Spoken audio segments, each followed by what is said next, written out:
Today we're going to be taking a look at the world premiere cards along with our imports for Supreme Darkness. Now, there's quite a bit to go over, so let's get right into it because honestly, yeah, there's some good ones and there's some bad ones. So let's start off with Dark Necromancer clearing up the effect. If this card is normal or special summon, you can send one fiend or zombie ritual monster from your hand or deck to the graveyard. Then you can add one ritual spell from your deck to your hand. If this card is banished, you can target one of your banished level 4 or lower fiend or zombie monster to special summon it. You can only use each affected Dark Necromancer once per turn.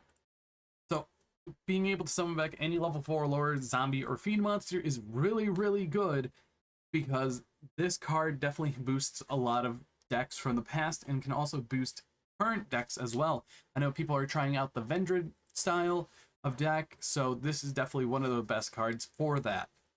After that, we have a new challenger here, being Volcarion, the Rotting Phoenix. It's a zombie tuner level 4 dark effect monster with 1600 attack and 0 defense. And if you control a zombie monster, you could special summon this card from your hand. During your main phase, you could return this card from the field to the hand. Then you could special summon one zombie monster from your hand. You can only use each effect of Volcarion, the Rotting Phoenix, once per turn.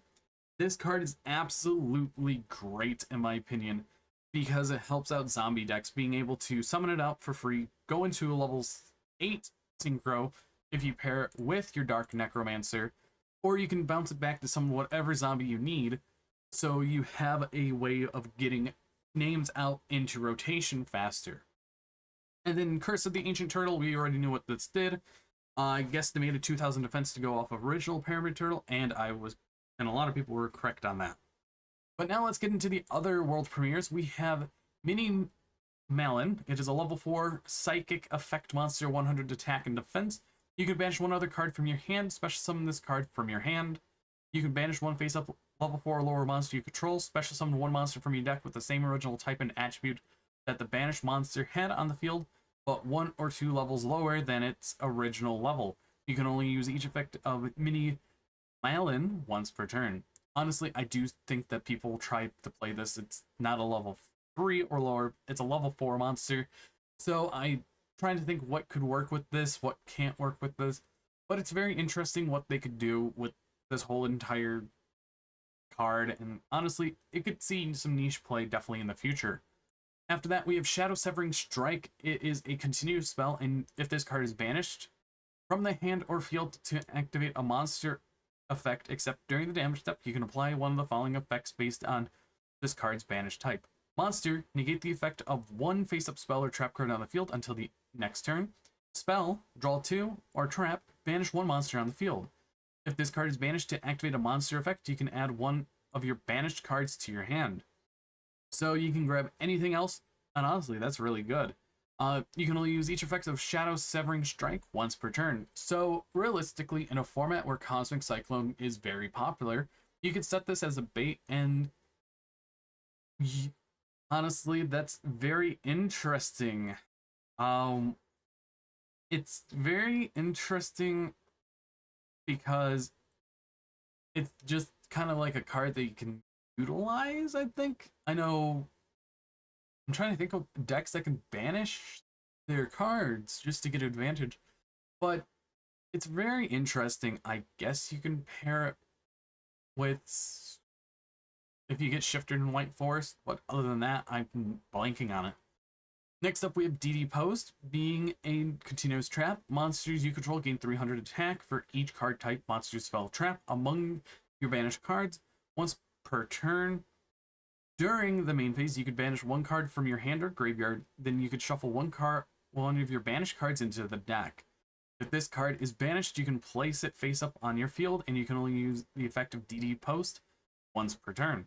So what I think that these are trying to pair with, it's trying to pair with, I honestly don't know, because usually we would have the first 3 cards to pair with one deck because Zombie Ritual, that's Vendred.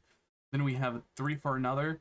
And these ones are kind of stumping me. I think this one, I'm not too sure, but these 2 are definitely the lore cards with the DD or DD Warrior Lady and Dead Greffer lore, and this is part of the same lore, so it could be 4 different dimension and that deck. But let's get into this wonderful retrain. Beast of Talwar, the Sword Summit. I love when normal monsters get retrained, and I feel like I've been getting treated very well with so many of them in the past few sets. And this is a level 7 Dark Fiend, 2400 attack and 2150 defense. This card is always treated as an Archfiend card. If you control no monsters, you can special summon this card from your hand. The first time that this card would be destroyed by an opponent's card effect, it is not destroyed. Neither player can target other monsters with equipped spells or effects. That kind of works very well with the theming of this card, because he is one that you really do want to get equipped spells on back in the older days. And being able to protect your equipped spells is very good. So I could see this as a starter just to summon out in Noble Knight, so your equipped spells can't really do anything. It's definitely a thing to stop Noble Knight for sure. But overall, I'm really happy about this retrain, even though that it might not see play, but in a vacuum, it could see play realistically. Next up, we have Ripplebird. It is a level 1 or rank 1 Wind-Winged Beast, 1000 attack and 0 defense. It takes 2 level 1 monsters. You can detach 1 material from this card, then target 1 monster on the field, change its battle position. When all monsters you control are in attack position, they gain 500 attack. While all monsters you control are in defense position, your opponent cannot declare an attack. Lyralist support. That's literally what this is. Overall, this is actually a very interesting card that you could play in Lyralist. I might have to test that deck out again sometime soon because of what it could do. So overall, Ripplebird could be very useful in the future. Next up, we have the normal monster lore update, being the Toils of the Normals, being a normal spell card. Activate these effects in sequence based on the number of normal monsters with different names in your graveyard. Skip over that do not apply. This turn, normal monsters gain 800 attack. Negate the effects of 1 effect monster on the field until the end of the turn. This turn, normal monsters you control cannot be destroyed by card effects. Shuffle 1 effect monster on the field into the deck, or add the Toils of the normal monster from your deck to your hand. You can only activate 1 of this per turn. So it depends from 1 to 5. So 1, 2, 3, 4, 5, and it's all 1+, 2+. So honestly, this really is unique of a card being based around normal monsters, and seeing more normal monster support with Primite being around makes me really, really happy, because people are going out and exploring, as we've seen in the past few months, and we're going to be seeing in the future, especially with the Blue Eyes White Dragon structure deck that's coming out literally in about a month's time.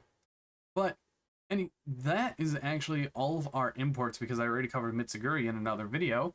So let's take a look at the imports. First off, we have Detonating Karibo, and one of the V-Jump promos that we were missing.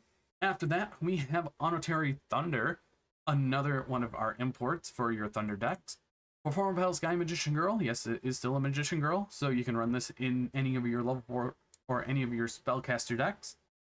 And then we have Magistus Chorozo. This card actually came by surprise, and honestly, I think it definitely came a bit too late, even though decks like Centurion can still run it. But this card, in my opinion, came a bit late, since we don't have Borreload Savage Dragon or Brone the Fleur anymore. But that's fine, because decks like Centurion, decks like Blue Eyes could run it. Or you also have other decks that can use it in ways that we've seen in the past. But it's going to be a little difficult without the main 2 Omni Negates being legal anymore. But that's absolutely fine. But now, let's get into the spreadsheet. As we see here, we have every single rarity.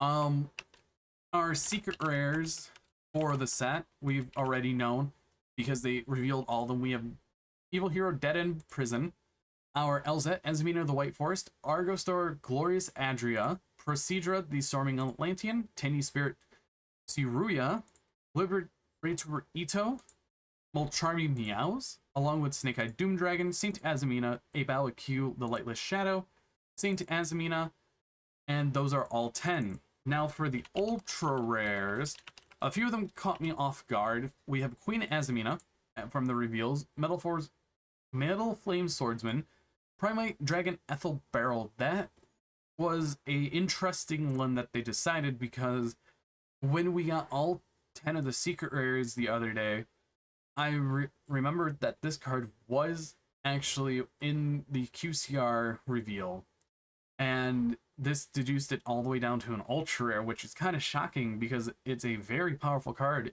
in the ultra rare slot.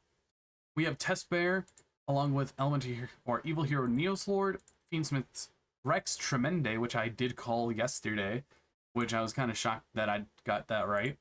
We have Crystal Clearwing over Synchro Dragon, a very powerful card that deserved the ultra rare printing.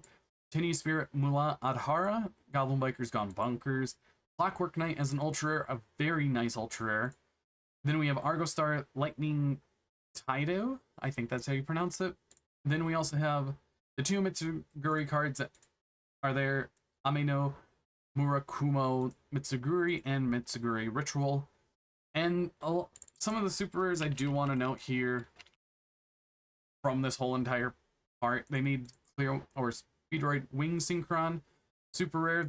The new tuner for the Christrons is honestly pretty cool. Arcana Force, the EX, the Chaos Ruler, I was hoping that was going to be a ultra rare instead. Gladiator Beast Claudius, we have Exigard, Abyss Trite, the Atlantean Spirit, Eclipse Twin as a super rare, which is very shocking on how powerful the card is. They're probably going to hit it in the future.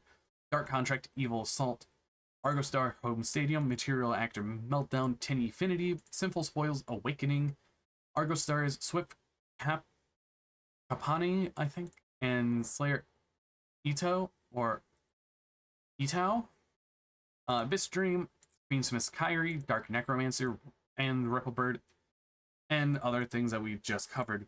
But I wanted you guys to think about Supreme Darkness. Overall, the rarity spread is definitely better how they did it, and overall, I definitely think that this is going to be a interesting set that's going to change the meta. But anyways, I've been Bolt Spider. I hope you guys did enjoy this video, but I'll see you all in the next video.